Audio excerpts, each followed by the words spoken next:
This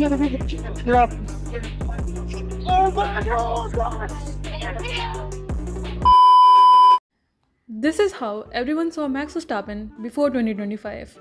The villain, angry, aggressive, and someone who would steal your wife and kids. Oh wait, he did do that one.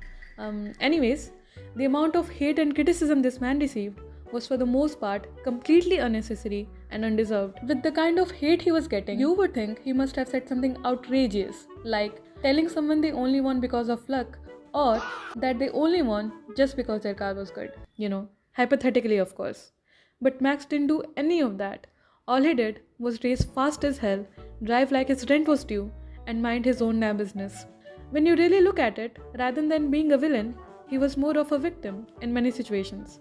From having a father I wouldn't wish on my worst enemies, to being thrown into one of the most competitive sports in the world at just 16, barely old enough to legally drive on the road, but somehow allowed to drive an F1 car at 300 km per hour. And yet, after going through all of that, he still comes across as mature, grounded, and genuinely kind. I admire his ability to be an absolute beast on the track and then immediately switch it off, giggling and tucking his invisible hair behind his ear and just being Max. And the fact that he's trying to be the mentor he never had, that's so incredibly amazing. Have you seen how heartbroken this man looks when someone takes Kimi away from him? As if he personally birthed him from his own damn uterus. How gentle he is with his kids tells you everything you need to know about what kind of person he really is. I am so glad that being a Max fan today is considered cool and acceptable and doesn't get you death threats or doxed like it did back in the day.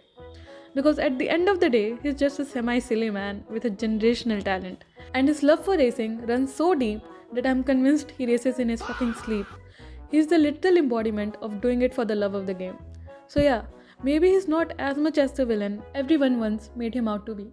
Maybe he's just a guy who loves racing a little too much and became one of the greatest drivers of all time. A man who sim races all night, does actual races the next day, of course dominating both, and giggles like he didn't just traumatize his opponents. Not a villain and not a hero either. Just Max Verstappen, racing fast, focusing on himself, and probably thinking about his next sim race right now. That's it for this one. Comment down what kind of content you would like to see in the future. That's all. See you all in the next one.